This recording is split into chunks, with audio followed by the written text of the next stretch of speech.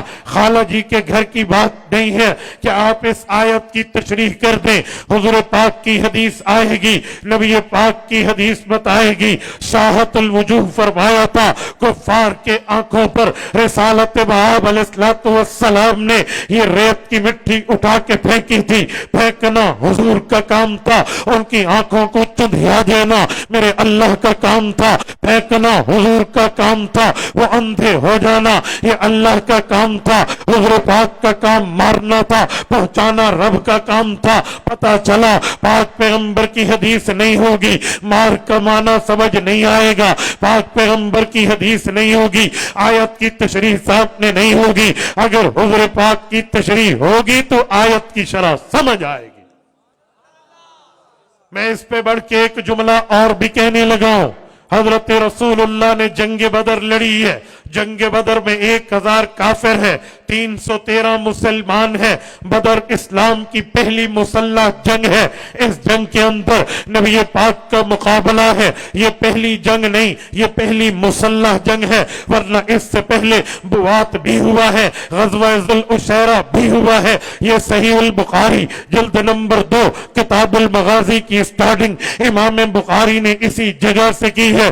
بدر حدیث پاک کے مطابق یہ پہلا نہیں بلکہ پہلا مسلح معرکہ ہے۔ حضور پاک اس معرکے میں آئے ہیں، کفار کی تعداد 3 گنا زیادہ ہے، مسلمانوں کی تعداد 3 گنا کم ہے۔ حضور پاک عریش کے نیچے ٹھہر کر دعا مانتے ہیں، اللہم ان تالک هذه العصابہ لا تعبد فی الارض۔ محبوب مصطفیٰ نے مانگا، اے میرے مولا اگر یہ لوگ، یہ میرے صحابہ، یہ میری مٹھی بھر جو محنت گویا اس وقت معدود افراد ہیں، اگر یہ بھی دنیا سے چلے گئے پھر تیری عبادت دنیا میں کیسی ہوگی؟ تجھے معبود دنیا میں کون مانے گا؟ تجھے مسجود دنیا میں کون مانے گا؟ تجھے رزاق دنیا میں کون مانے گا؟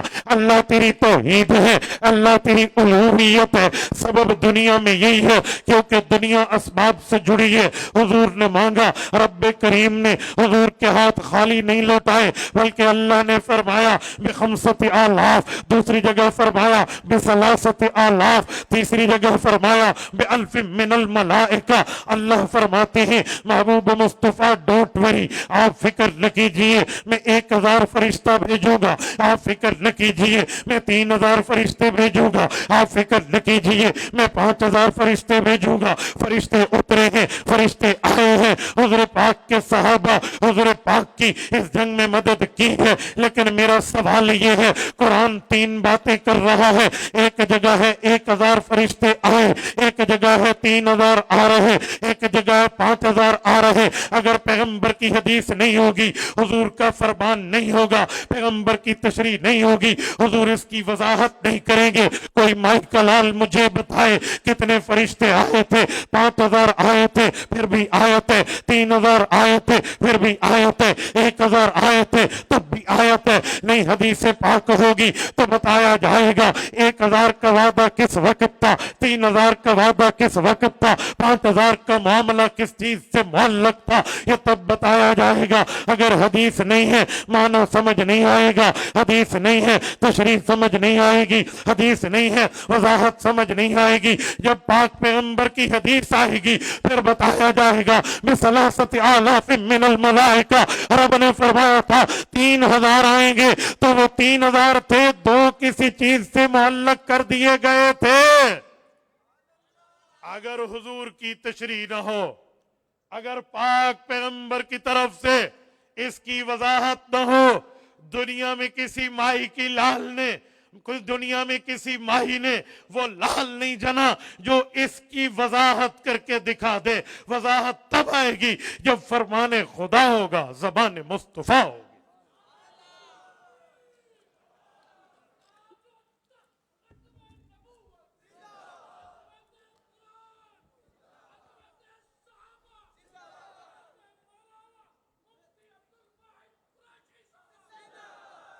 اللہ آپ کو حج پہ لے جائے. میرا عنوان عظمت قرآن نہیں ہے, میرا عنوان عظمت صحابہ اس وقت نہیں ہے. میرا عنوان کیا ہے؟ عظمت حدیث. اس کا تو نعرہ لگایا ہی نہیں ہے. ایسے میں کہتا ہوں نعرہ نہیں لانا, میری گفتگو سبق سمجھ کے سنو. آپ نعرہ لگائیں گے, میں دلیل قرآن سے حدیث کی شرح پہ دے رہا ہوں, آپ عظمت قرآن کی بات فرما رہے ہیں. اس کا مطلب ہے نعرے والے نے بھی میری بات نہیں سمجھی کہ میرا درد دل کیا ہے. اللہ آپ کو خوش رکھے, میں آپ کے جذبات کی قدر کرتا ہوں, لیکن نعرہ نہ لگے. میری گفتگو کو دلیل کی دنیا میں سمجھو. میں آپ کے مذہب کا خطیب نہیں ہوں, میں شور شرابہ نہیں چاہتا, میں آپ کے مذہب کا وکیل ہوں. وکیل سناٹا چاہتا ہے. ٹھیک ہے, جزاک اللہ. میں حدیث پاک کی عظمت پر بات کر رہا تھا کہ اگر حدیث پاک نہیں ہوگی, پاک پیغمبر کا فرمان نہیں ہوگا, رسالت آپ کی طرف سے تشریح نہیں ہوگی, تو نہیں سمجھا جا سکتا کہ اس آیت کا مطلب کیا ہے. آؤ میں ایک جملہ اور قرآن کریم کا آپ کی خدمت میں پیش کرتا ہوں.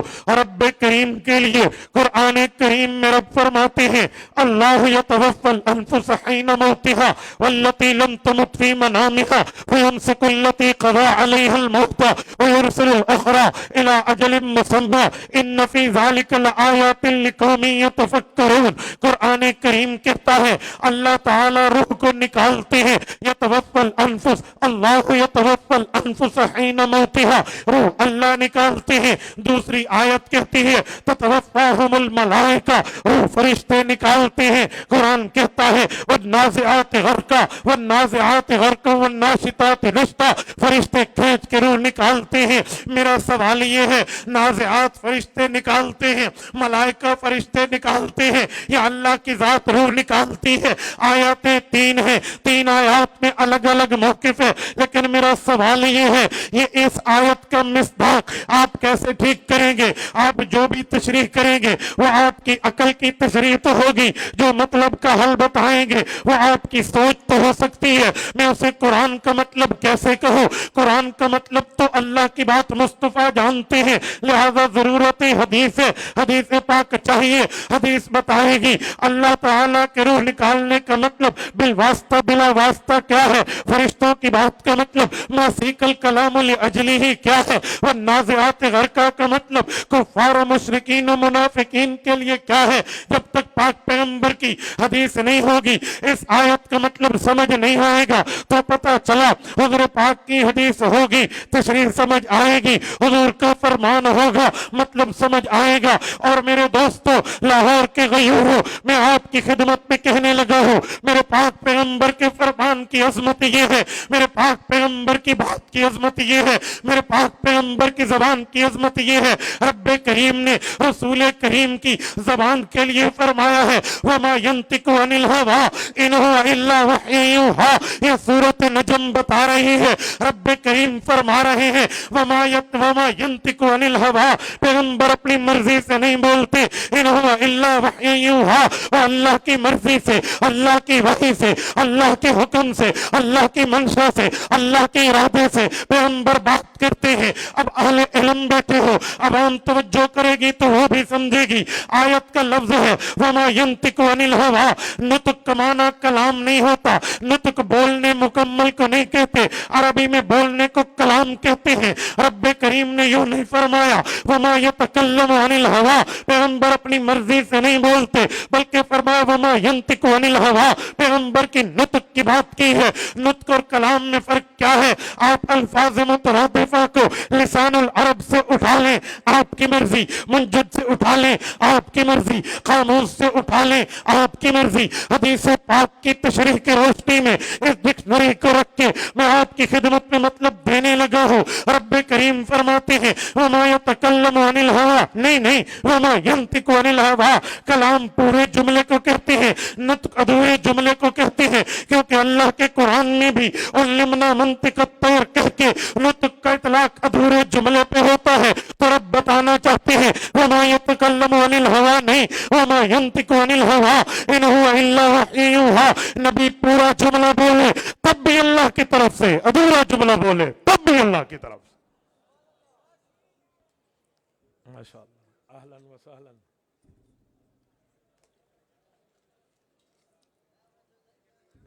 تشریف رکھے. وہ کہتے ہیں نا ایک مقدمۃ الجیش ہوتا ہے، پھر اس کے بعد پورا جیش اور لشکر آتا ہے. حضرت حق و صداقت کی نشانی ہماری جمعیت علماء اسلام کے ناظم اعلیٰ حضرت مولانا عبد الغفور حیدری دامت برکاتہم العالیہ تشریف لے آئے ہیں. ان کے بعد انشاءاللہ تعالی قائد محترم کی آمد ہے. آپ اور ہم سب ان کی زیارت کے لیے آئے ہیں. آپ بیٹھیں گے تو پھر میں اگلی بات کروں گا. ہاں جزاک اللہ. تشریف رکھیے. حضرت مجھے اجازت. جزاک اللہ. میں کہہ رہا تھا وَمَا يَنْطِقُ عَنِ الْهَوَىٰ إِنْ هُوَ إِلَّا وَحْيٌ يُوحَىٰ. نبی پاک کے لیے رب کریم نے فرمایا پیغمبر بولیں وہ اللہ کے حکم سے بولیں تو نطق کا اطلاق ادھورے جملے پہ ہوتا ہے. پاک پیغمبر کے لیے بات آ گئی کہ جب یہ ادھورا جملہ بولیں گے تب بھی اللہ کی طرف سے ہے، جب پورا بولیں گے بطری کے اولا اللہ کی طرف سے. میرے دوستو میں اپنی بات کو مختصر کرتے ہوئے آگے چلنے لگا ہوں. میرے پاک پیغمبر کی حدیث ایسی نہیں ہے کہ اس کے اوپر جذبات کا دخل ہو، کیفیات کا دخل ہو، معاملات کا دخل ہو. آپ کہیں گے کیسے؟ حضور پاک کا فرمان ہے، یہ اللہ تعالیٰ کی طرف سے ہے. جو میں نے خطبے میں حدیث پاک پڑھی ہے میں اس حدیث پاک کا ترجمہ چھوٹی سی تشریح آپ کی خدمت میں رکھنے لگا ہوں. یہ سنن نبی داؤد ہے، جلد نمبر 2 ہے، کتاب العلم ہے، باب کتابت العلم ہے. حضرت امام سلمان ابن اشعث السجستانی امام ابو داود رحمہ اللہ اس جگہ حدیث پاک لائے ہیں. پاک پیغمبر کے صحابی ابن صحابی عبداللہ ابن عمر ابن عاص السہمی رضی اللہ عنہما ہے. ارشاد فرماتے ہیں میری عادت یہ تھی کہ میں اپنی قلم اپنے پاس رکھتا، اپنی کاپی اپنے پاس رکھتا، جو اس زمانے کا ورق اور قلم تھا وہ اپنے پاس رکھتا. حضور پاک حدیث سناتے میں حدیث کو لکھ لیتا، حضور حدیث بیان کرتے میں حدیث کو تحریر کر لیتا. پاک پیغمبر جو بات کرتے میں اس بات کو لکھ لیا کرتا تھا. اس طرح حضور پاک بھی مجھے دیکھتے تو کبھی منع نہ کرتے، کیونکہ قرآن بھی لکھا جاتا تھا، حدیث پاک بھی لکھی جاتی تھی.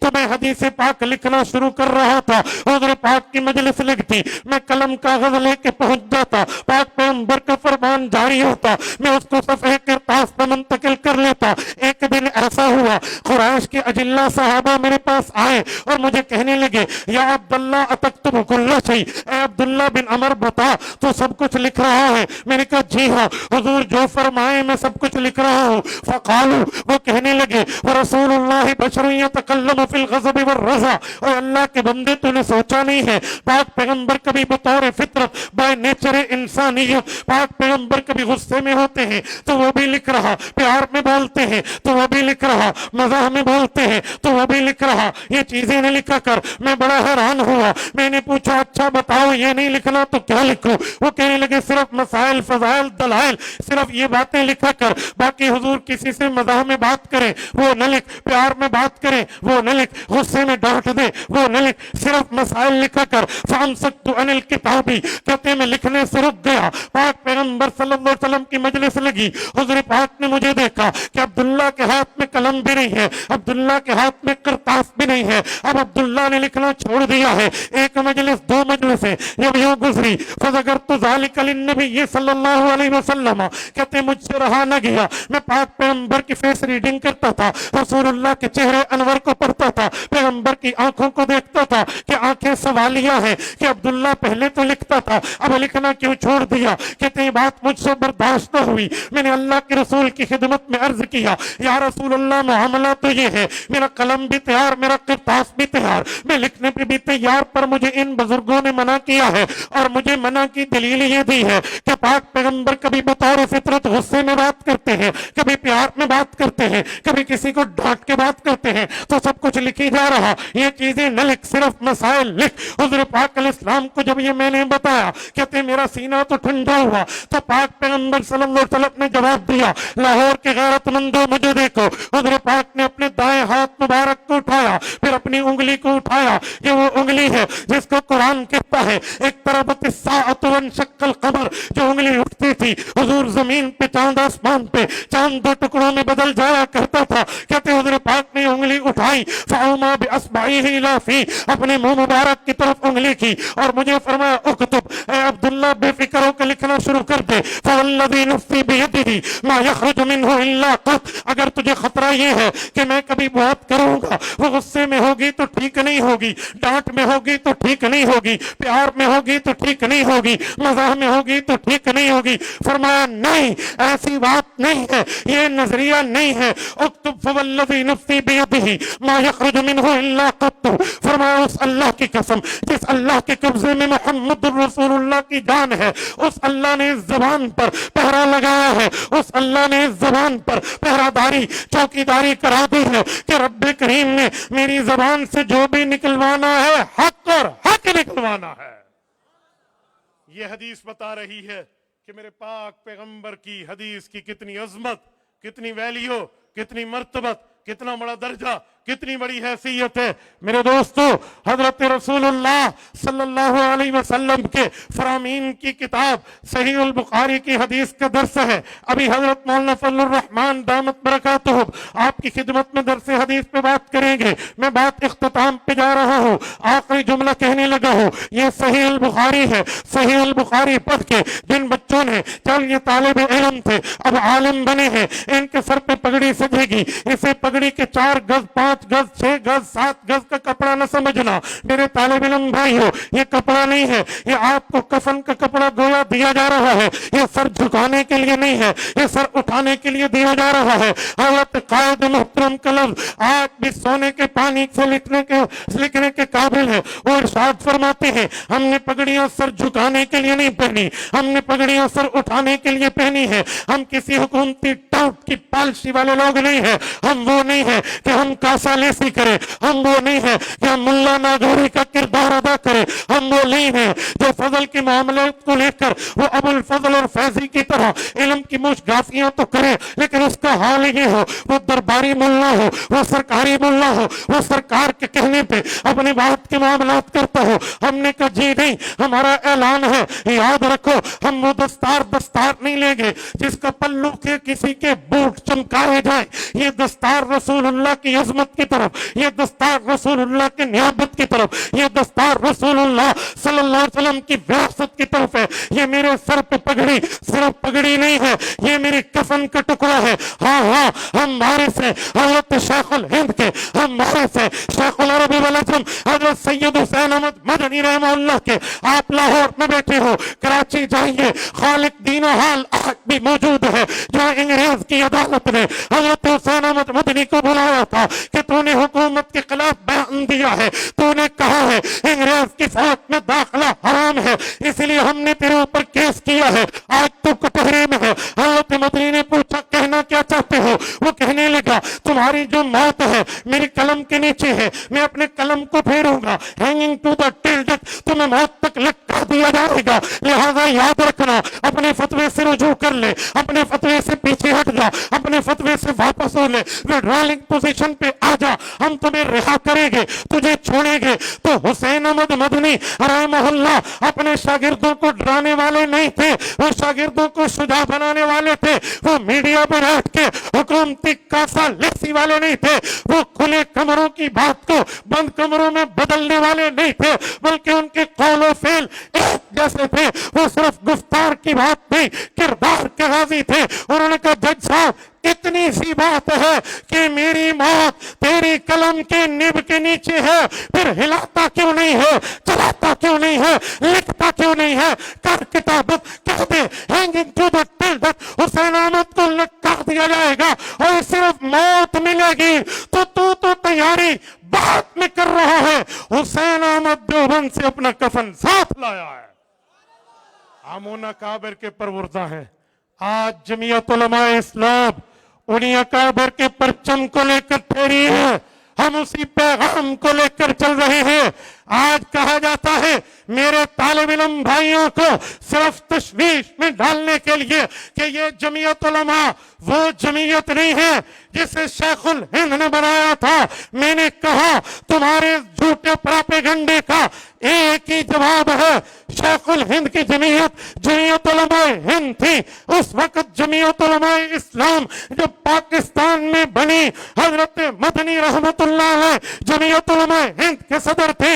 انہوں نے جمعیت علماء ہند پنجاب کے امیر حضرت مولانا احمد علی لاہوری کو فرمایا کہ آپ جمعیت علماء اسلام کی سرپرستی قبول کر لیں. کیوں؟ اگر جمعیت علماء اسلام اور جماعت ہے، اسی طرح اگر جمعیت علماء اسلام الگ، جمعیت علماء ہند الگ، اگر ملا ناگوری کے فلسفے کو ہم مان لیں تو مجھے بتائیں جمعیت علماء ہند کیوں کہتی ہے پاکستان کے علماء جمعیت علماء اسلام کو سنبھال لیں؟ کس بنیاد پہ کہتے ہیں؟ ایسا نہیں ہے جیسے تم سمجھے ہو. آج بھی انڈیا میں جمعیت علماء ہند کا عالمی سطح پہ، بین الاقوامی سطح پہ جس وقت سب سے بڑا اجتماع ہوتا ہے تو یہی جمعیت علماء اسلام کی قیادت وہاں مہمان خصوصی ہوتی ہے.